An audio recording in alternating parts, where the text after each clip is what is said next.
Hello, Titan family, and welcome to another episode of the Fram and Friends podcast, brought to you by Titan Communications, Titan Radio, and of course, our Titan president, Fram Virjee, who is standing by to introduce our next great guest. Fram? Thanks, Matt. Hey, today we have one of my favorite people on campus and someone who I think of as not only a great professional at what he does, but a good friend. We've had some good times together. We have Cameron Cook, who is our director of our Veterans Resource Center.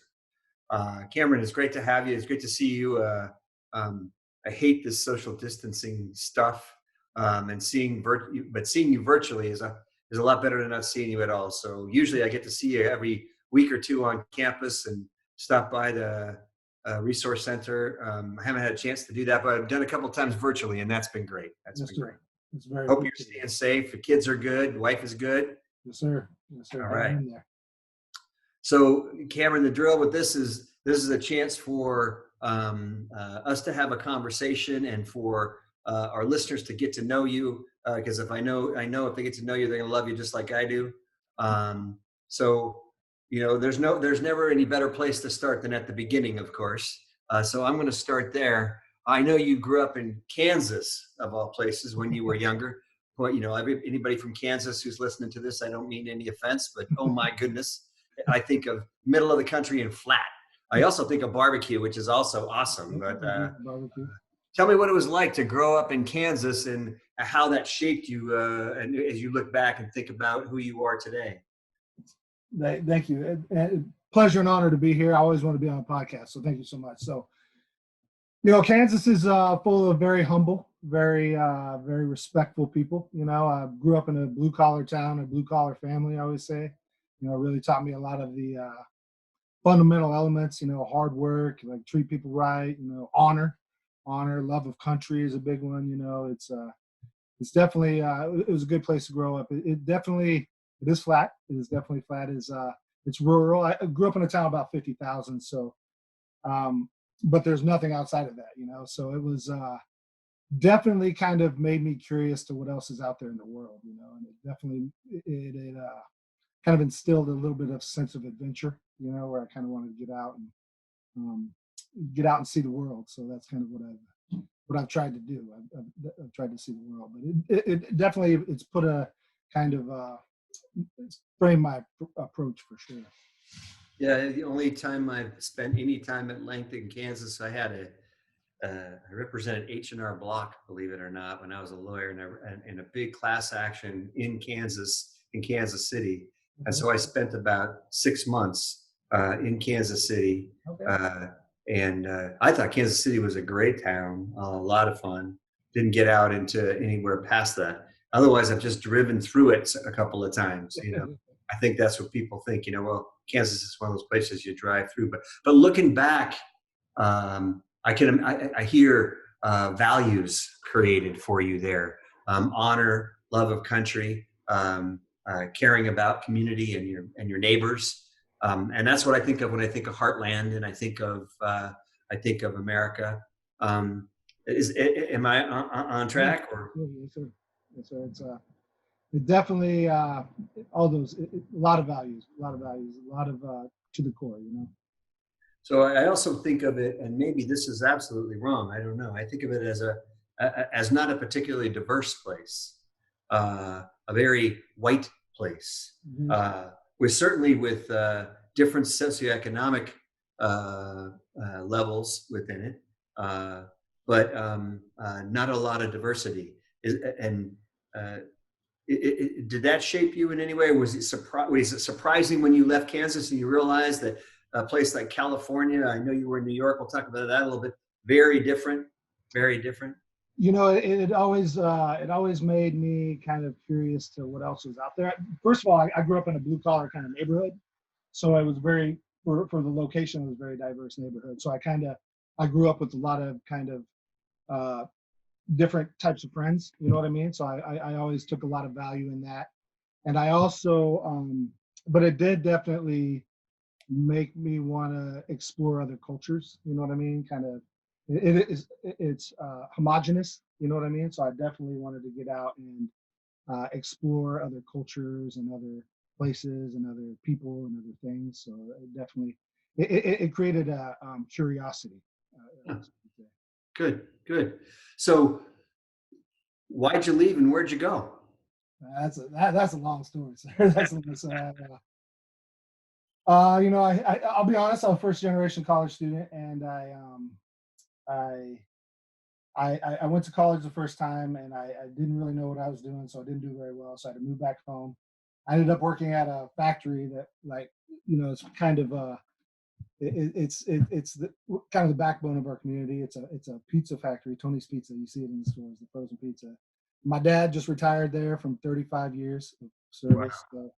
And at one time, I think when I worked there, my brother worked there, my dad worked there, my mom had worked there for a long time. I had a bunch of cousins, a bunch of aunts and uncles. So it was, the backbone. And I was working nights, washing machinery, and it was a very humbling experience, I'll tell you. And I had an uncle who lived in Colorado, and he said, "Why don't you come out and try this out for a while?" So I moved to Colorado out of Kansas. I was 97. I just kind of kept moving west ever since. Little journeys here and there, but I definitely 97 I left and I moved to Colorado. Went to Colorado State University. I still was didn't quite have the academic thing figured out, so it took me a couple of attempts there, and then I joined the Marine Corps from there. I enlisted in the Marine Corps out of Colorado, actually. So I want to talk about your military life as well, because obviously you're very well connected and important part of the veterans services on campus, and I know that feeling runs deep for you, and I want to talk about that. But before we get to that, I know you also. I was reading your bio, and it said you spent some time on Wall Street in New York too. What the heck were you doing on Wall Street in New York? That's Kansas boy. Yeah, Bright Lights, Big City. I don't know, Michael J. Fox here. I've seen that movie. That's very, very much like my experience. When I was at Colorado State, I had a really good friend of mine. He was from New York, Long Island, New York, Levittown, and he went back home after a couple semesters, and then I was kind of struggling. So he said, "Hey, why don't you come out here?" Just kind of like my uncle, he's like, "Come out here." So I went out there. I stayed for 6 months and stayed with his family, and they were so gracious and they were so welcoming and so hospitable.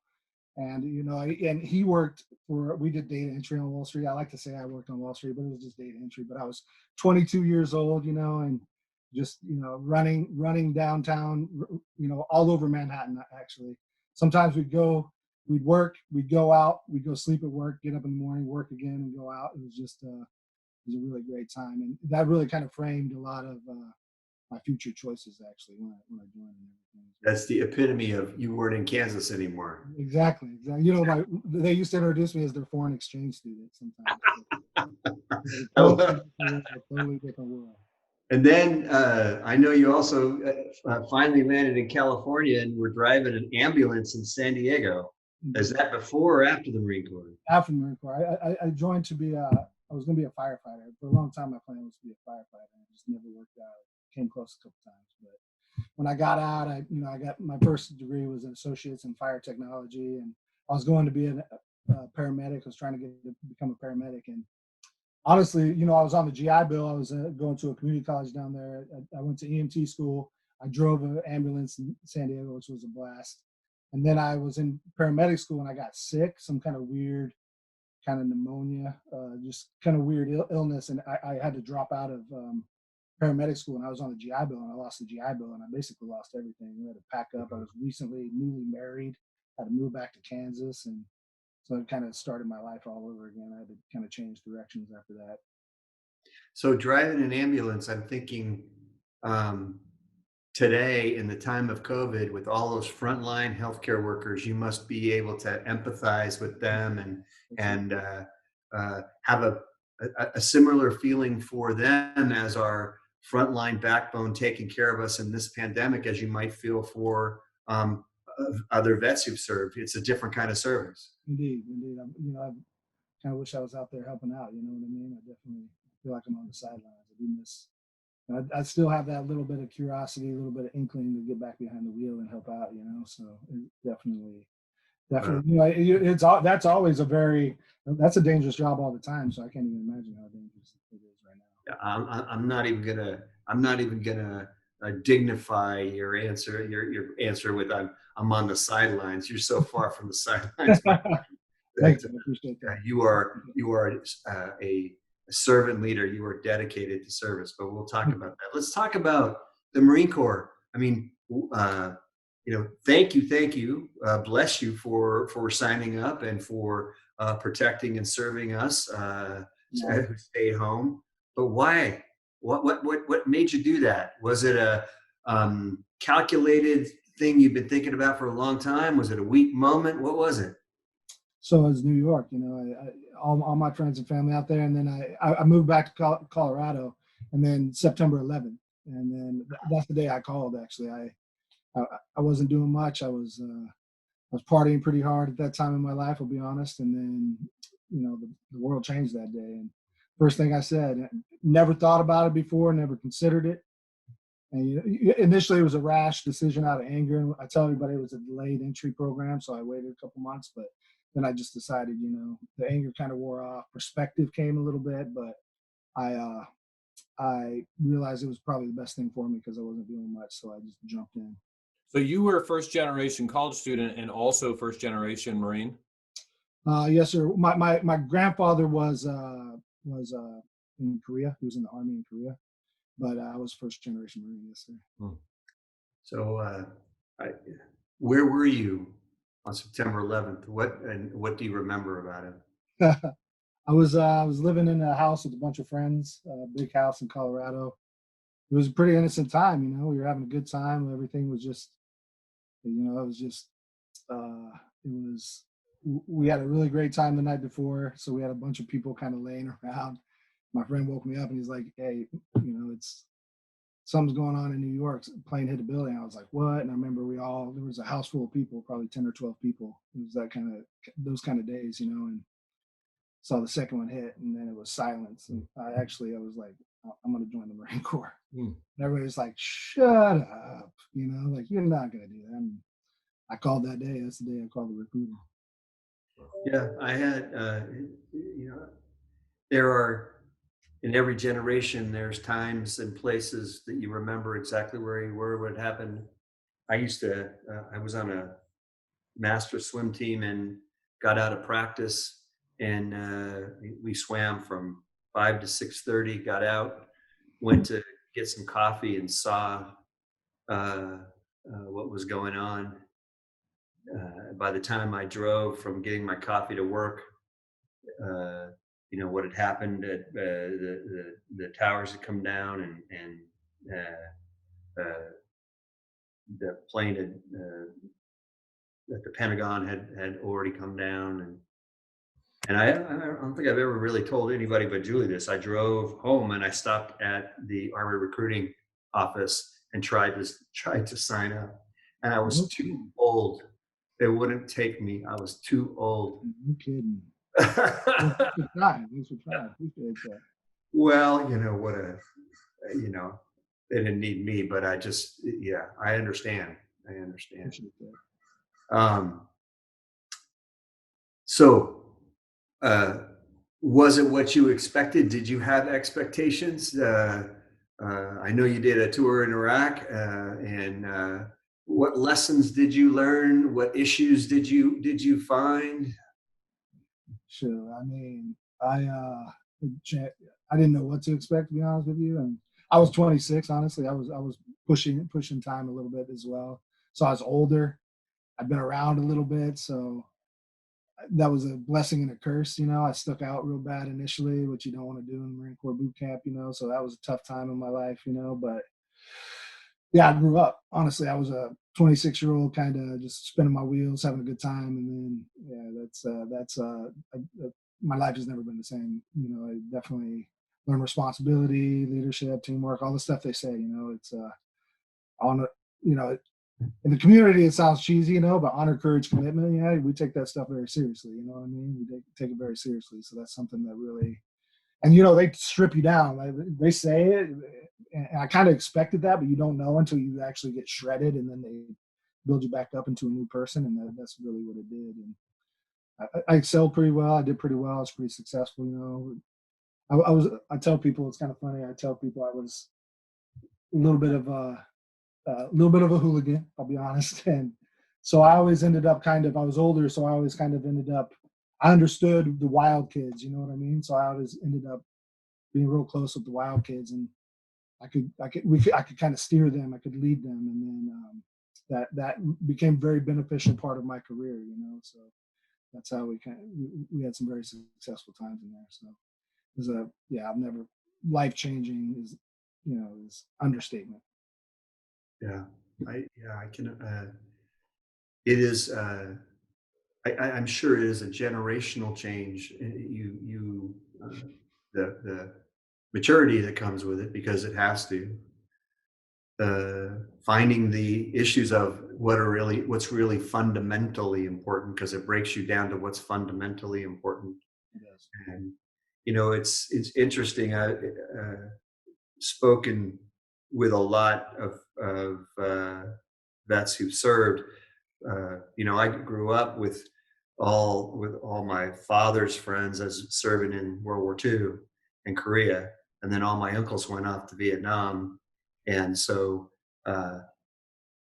there are differences, I know, but there are also fundamental core similarities of what they learned about life.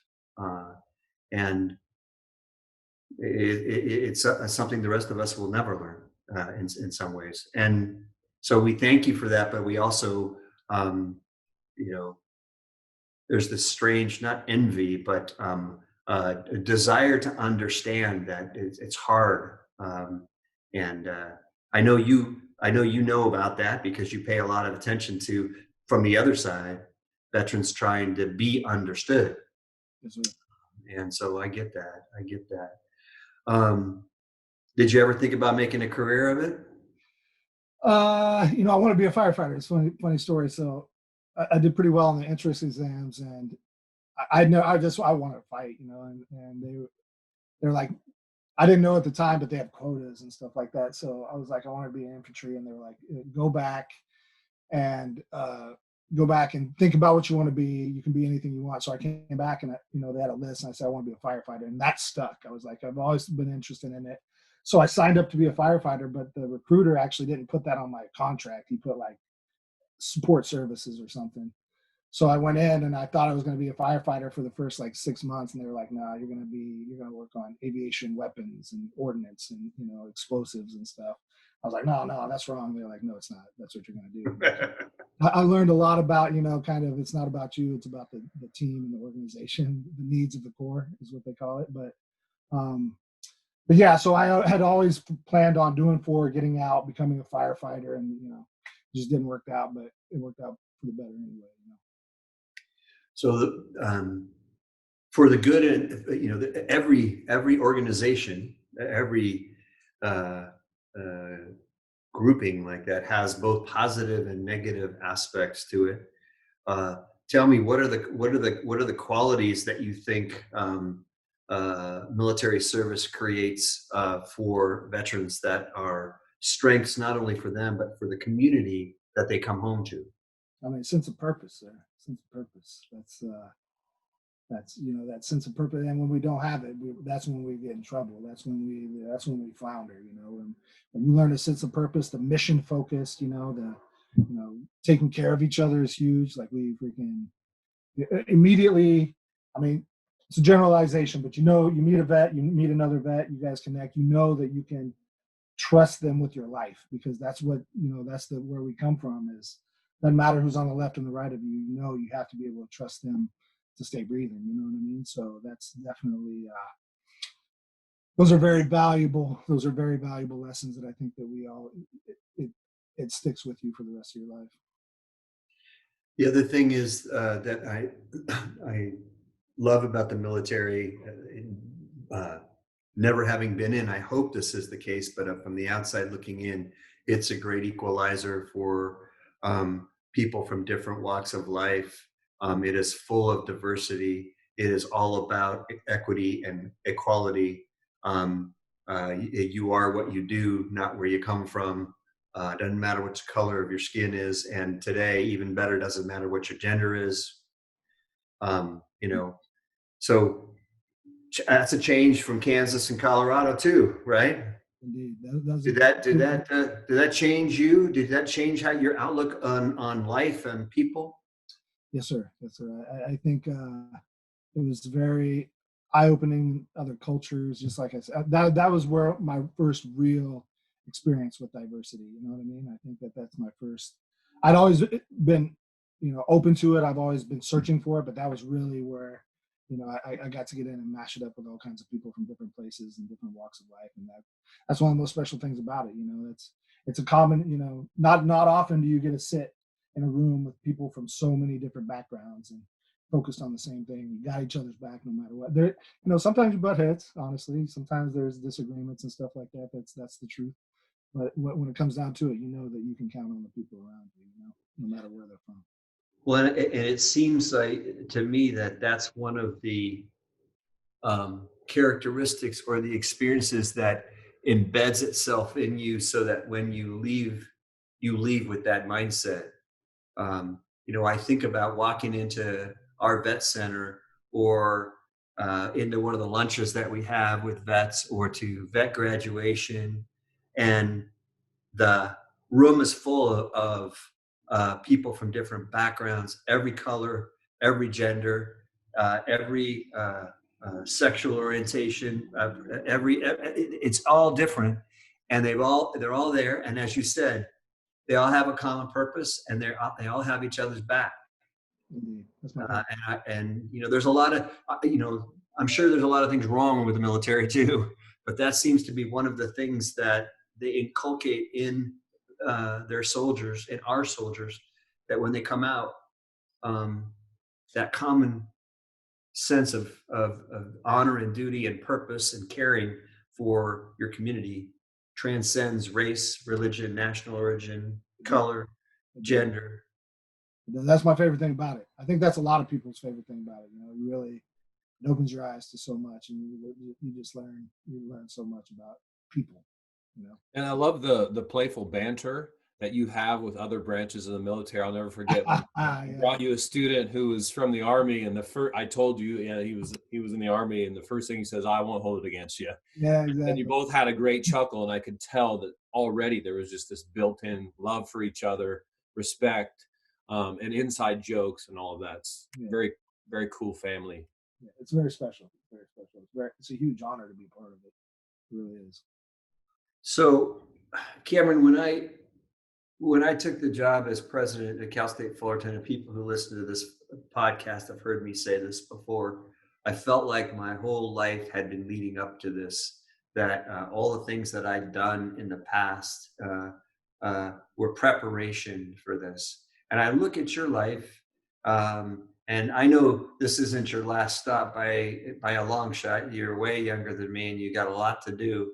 But it seems like being the director for a veterans center is actually collecting of all the skills and experiences and abilities and devotion and mission that has been leading you to this point. Is that right? Yeah, not just a vet center, this vet center, sir. Yeah. Yeah, you know what I mean? It's definitely I tell everybody all the time, all my roads led to this one. That's when you happens a few times in your life, where you're like, this is it. Like, there's no doubt, everything. It's like the light open, the clouds open and the sun shines through. You know what I mean? Like, that's definitely how I feel on this one. And so I was in higher education a little bit previously, 4 or 5 years, and then I got out and I did homelessness. I did a little bit of everything. Substance abuse. I did a lot of employment, and kind of getting out. I worked nonprofit. I worked government. I worked private sector for a little bit, and all kind of focused around veterans. But there's nothing like higher education, though. It's the blending of the two that I think is just so special. Just such a special environment, just such special people. And you know what I say? So you're like this. I say that higher education is one of the last kind of industries that really focuses on the customer, if you will, the student, like student first. And that's the truth. You know what I mean? And whatever we got to do to raise them up and empower them and to move them on, That's what I love about it. And it took me a long time to get back here, and this is where I'm meant to be. Well, you arrived right on time. Don't worry about it. You weren't late. Appreciate that. So, some of our listeners, I'm willing to bet that a number of our listeners have never been to the vet center, and they probably don't know a lot about it. So tell us about the Cal State Fullerton Vet Center. Tell us about its history, how many vets it serves, who those vets are. Give some information to our listeners about the vet center. All right. So one thing I always pitch first thing is it's a legacy. Like I came into a very wonderful legacy. I inherited a legacy. We did as a team. It's a team effort. Started, I think, probably 10 years ago, 2009. I think a student got on campus. He just noticed there wasn't a lot going on, so he started it. He would buy pizza. They meet at Aloha Java, and he'd see a military backpack or a high and tight or a T-shirt and say, "Hey, you're a vet, come have pizza."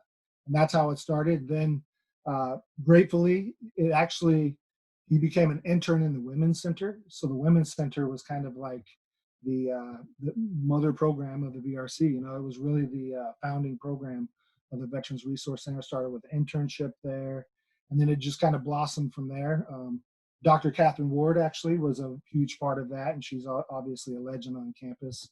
And she was very instrumental from the very beginning of it till she really kind of steered it through many years of evolution and change. It went from the Women's Center, and then we got second floor of Gordon Hall. We had some offices down there on one end, and then in 2018, I believe, shortly after you came on board, we got the Veterans Resource Center in 244, Gordon Hall 244, and it's about 3,000 square feet. It's beautiful space, one of the prettiest spaces in the country. I've been around, I've seen a lot of them. It's we got a lounge, we got a computer lab, we have a quiet room, we have all kinds of stuff, but it's more than that, right? It's a community. It's a community of care, is one thing that we like to say. We really focus on the transition in, through, and out. So we have a really outstanding veteran ambassador program ran by our education access coordinator, Alex Ortega, who's an up and comer. He's hungry, he's amazing. Then we have benefit. We have one of the best certified officials in the game, Sean Moran. He does the GI Bill, voc rehab, CalVet fee waiver. We have Patty Adams, who's our admin services coordinator. She's who keeps everything together. But we also have we have an employment program. We have Titan Warrior Wellness, which is our there's a lot of stigma. There's the stigmas around that. So a lot of places focus on PTSD, suicide, traumatic brain injury. We look at resiliency, strengths-based approach. So Titan Warrior Wellness is just group and peer-led activities that really look at the strengths. Focusing on the strengths and kind of support camaraderie, community as they go through campus. And then we have a really strong Student Veterans Association. That's really kind of our core. They're the ones that they kind of steer the ship. And then we have a Vet Forward program, which helps vets transition into careers. So, we really try to help, and we serve. One thing I like to say, we serve military connected, which is active duty, National State Guard, prior military, which are veterans, and then military families. And military families are, they're part of our community too. We value them, we respect them. There's 500 vets, about 750 family members, so it's a huge family. It's a huge family. So we try to just help them whatever they need. We try to have, at least if we don't know, we know where to point them. So it's something we take a lot of pride in. Cameron, I want to make sure I heard this correctly. This all started with a student, correct? Yes, sir. So before Fram asks his next question, I just want to point out to the students, Fram will often say, if the club or organization that you're interested in doesn't exist, start one. Sounds like hyperbole. Indeed. Look what happens. Indeed. So it's serious. And that's one thing. It's student centric. That's one thing we've really tried to. That's one thing I love about Cal State Fullerton, student centric. So it's a very empowering place. If you have an idea, this is a place to kind of share it and try to work on it. Well, and I know your staff is just incredible. Cameron.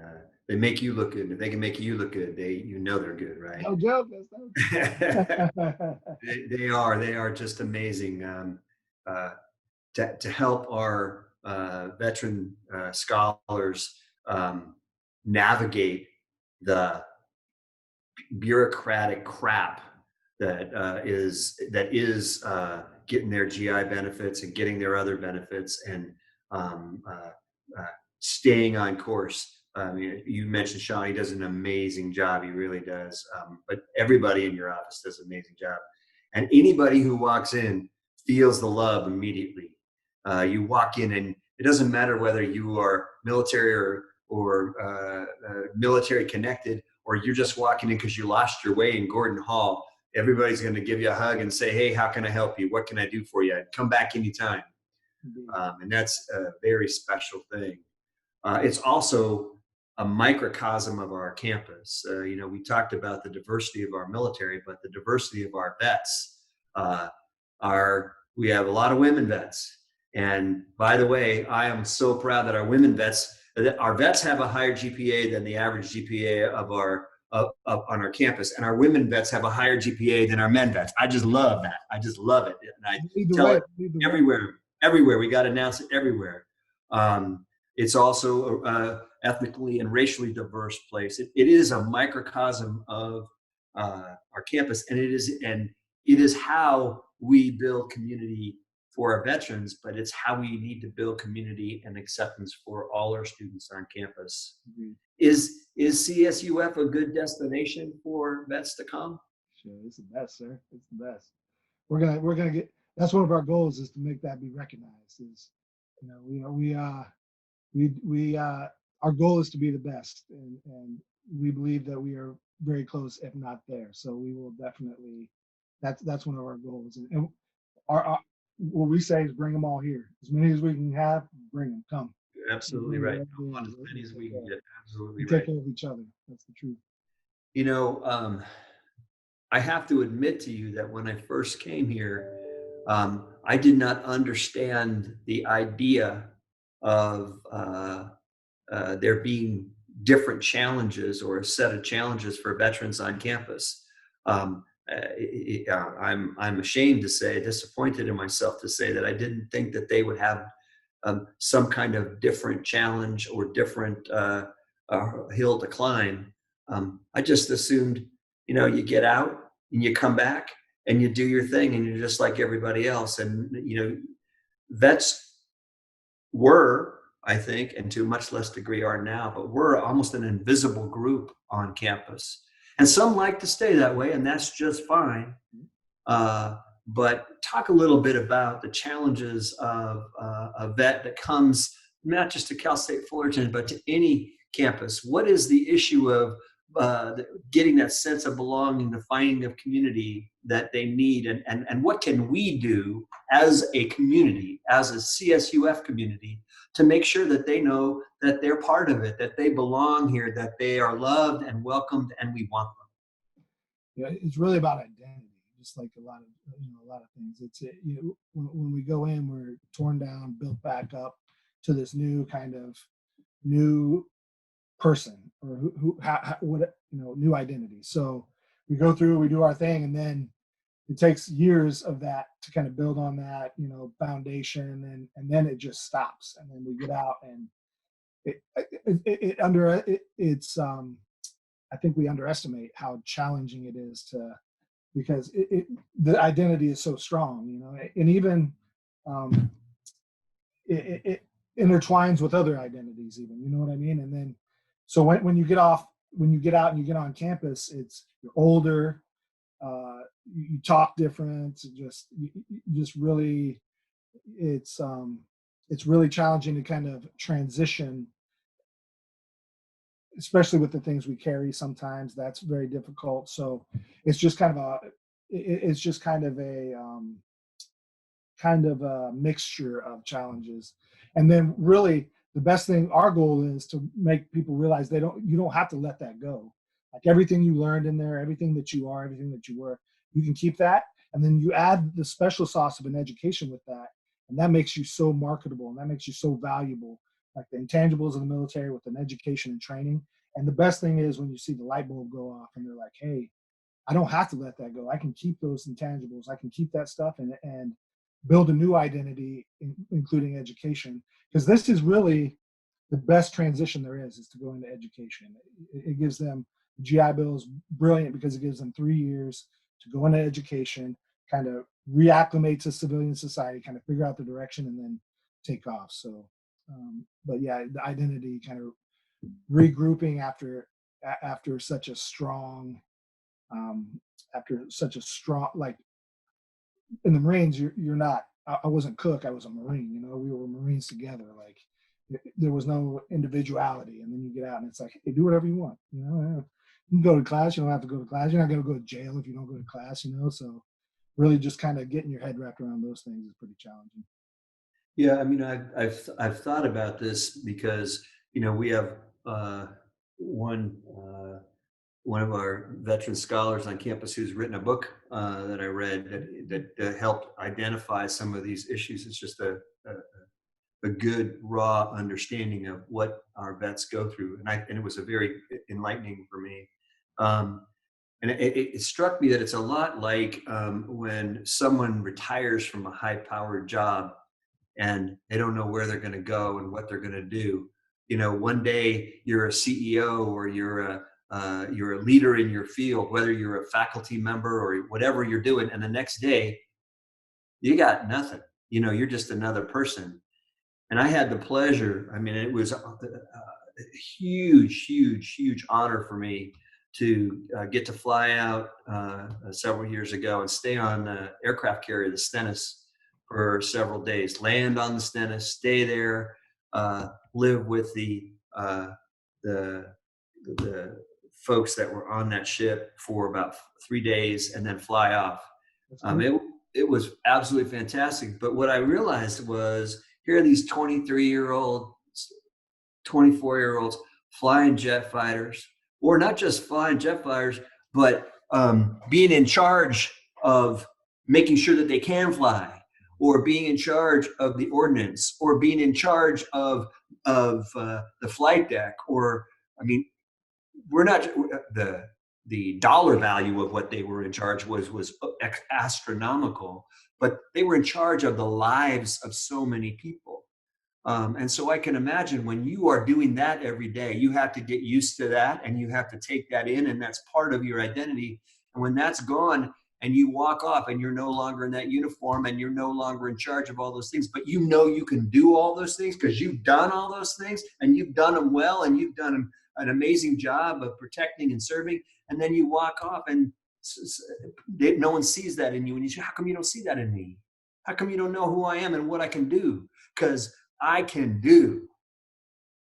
And that's what we have to make sure that not only our veterans, but our entire community knows. It's at Cal State Fullerton, but in all of our community, in Southern California and California in our nation, this strength-based approach, which is, they've got the hard knocks education that is going to make them better for you with leadership and discipline and stick-to-itiveness and caring and love and loyalty and all those things that come. This is the kind of person you want. Yes, sir. It's the kind of person I want to be. Yes. That's the meat and potatoes of it, sir. That's the meat and potatoes of it. That's so true. That is, you know, and that's the thing. Like, you could be a squad leader in charge of an entire group of the lives, literally, you know, at 22, and then 6 months later be sitting in a classroom trying to, you know, figure out what have you, you know. It's definitely, and one thing that the population is very good at, and we take a lot of pride in, is adaptability. You know, we do adapt, and higher education is a really good place to adapt to it, but it does take time, you know. Yeah, I love how you talk so much about what the VRC does for our veterans, but now we're touching on what our veterans do for the rest of our campus population. And that's the one part that people overlook, this strength-based approach, and that having those students in our classroom is transcendent to everything that we do, not just for our students, but our faculty and staff. We're learning from veterans. We're empowered by their leadership skills. Well, and this is the approach that we hope that we take as a community at Cal State Fullerton with respect to every cohort, every group, every community. Our veterans bring a huge strength to our community. So do our Black and brown students. So do our students from underserved communities. So do our students that come from community college. So do our students that come from all these different backgrounds. And we have to recognize that that is what makes us special. That's what makes Cal State Fullerton special. But how can we show that appreciation for the vets? How can we, is there a way, for us to make sure that they know that they're not posers, that they belong here, that we want them and need them, and that they're additive? What can we do, Cameron? I think that we, that's a good question. That's a good question. I think that we just kind of getting the word out, because I think the support and the resources, I mean, we what we provide, I think is really cutting edge. So I just really helping us spread the word, because it's, even though we do all of this stuff, we email them, we text them, we really reach out, we're pretty heavy, we'll still get people like, hey, we didn't even know you were here, and that's really kind of like really letting everyone know that we are here to support them in their transition and their families and what have you. And going back to kind of everybody,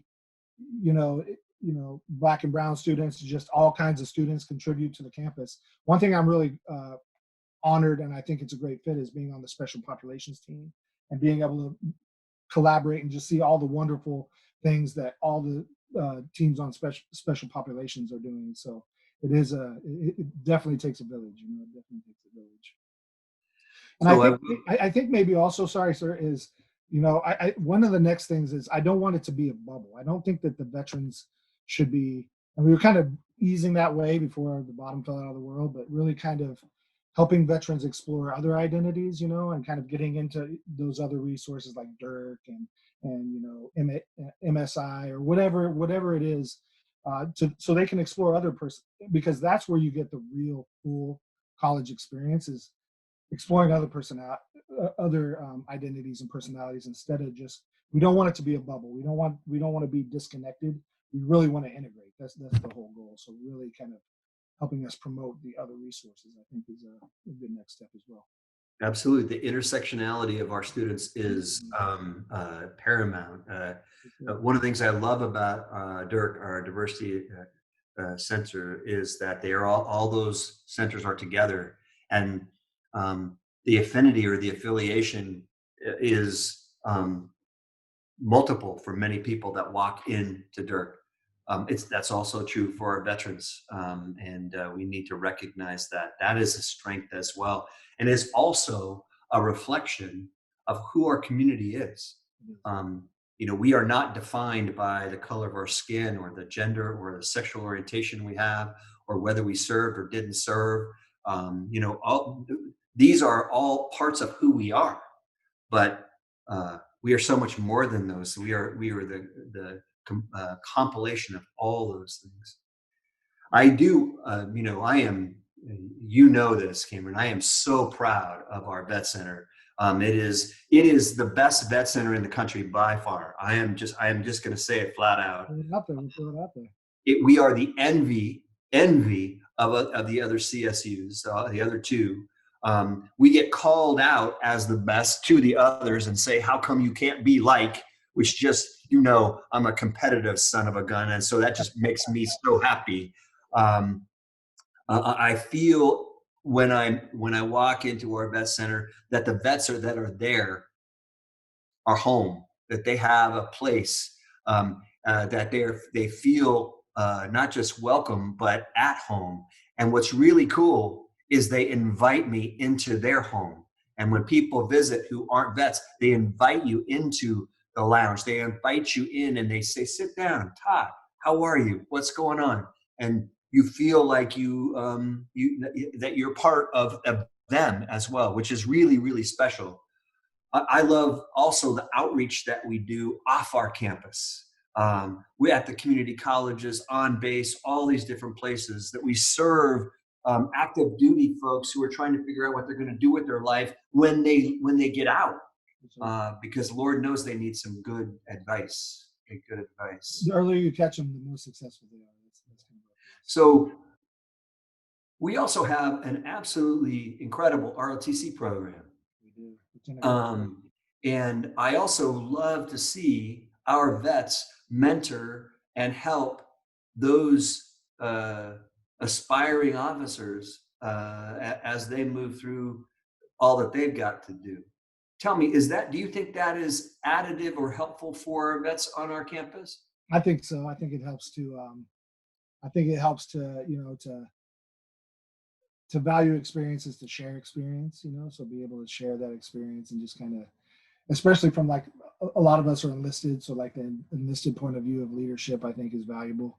And I do think being competitive with them as well, like with our flag football game, even though they got the better of us this year, but we're going to get them as soon as we can, next time we get together. So, but yeah, that's a great partnership, and we're very honored to always be a part of what they do, and that's the future of our military. And we let them know, our resource, our house is their house too, and they've always been real welcoming and collaborative with us as well. So definitely a huge fan. So we're running out of time, but there's a couple things I want to cover as well. We are embarking this fall on a one book, one campus common read for the entire campus, the Book of Unknown Americans, and we are going to use that experience as a campus to create places and spaces for dialogue on just a lot of the things that we've just been talking about today, Cam. A sense of belonging, a sense of who we are and identity, intersectionality of coming together and recognizing that not just diversity, but equity and inclusion are hugely important. Is the Vet Center going to be participating in that? We will participate, yes, sir. I love it. I would love to come and when we're in the midst of it and hear what folks have to say about that. It would be really cool. Appreciate it. All right, a little bit about Cameron. Who are your heroes in your life? Oh man, I've been very lucky. My father and my grandfather were two huge factors in my life. I've been very lucky that they've been a very, they're my heroes. They're my heroes. And I know you're married with a beautiful wife and a couple kids, and as you're watching them grow up, you're developing your own family identity and your own ethos for who you are as a family. So if I had to ask you, I'll put you on the spot, what's your family motto? What's what's your purpose or mission statement for your family? One of the first visitors I had on our podcast told me that his family had a mission statement, which I thought was really cool. So what's yours? That's a tough one. I believe, one thing I always ask them, what's the most important thing in the world? And they say family. I really think that it starts with the family, and I really try to set an example for them, how family is important, how we stick out. A lot of stuff I learned in the military, obviously not the military style, but I try to teach them, loyalty. But I also try to teach our kids to take risks, like calculated risk, but definitely really stand up for themselves. I say you're always allowed to stand up for yourself. So but I think that really kind of taking care of each other is the first thing that I try to teach them, because family's here to take care of each other. So that's our big focus. Yeah. And then finally, what are your goals and dreams for the rest of your life? What do you got? What do you see in your future? Where do you want to go? What do you want to do? I mean, I wouldn't mind being a president of a university one day. It'd be a good one. I appreciate that. Move up in higher education however I can. I was going to go to school. I was going to get my PhD this year, but it was too soon. So that's probably my next big step, is get out there. Get my EDD, I think, is what I'm going to do, and just kind of work my way. I love student affairs. I love student-centric approach. So I just really kind of, higher education is my passion. There's my two passions. I'm very lucky: higher education and veterans. So but I definitely, I'd really like to move up the chain for student affairs one day. So our last podcast guest was Cecil Schick, who I'm sure you know. Yeah, she's great. She's getting her EDD right now in Cal State Fullerton's EDD Cool. program. So always good to talk to those colleagues who are doing it, because it seems impossible. And then you get in and you talk to a colleague and they're doing it, they're working, their family. I'll definitely reach out to her for sure. That's a good heads up. Thank you. Well, I knew it'd be fun, and it was. It's always good to see you, Cameron, and I'm so proud of you, proud of our vet center. I love it. I love our vets just like I love all our other students, and we are blessed beyond measure to have them on our campus with us as part of our community. And what I'd say to anybody that's listening is go stop by and check it out.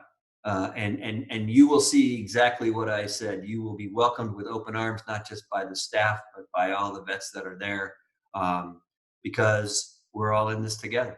We are indeed, sir. And it's an honor, huge honor always. And we are so grateful for all your support.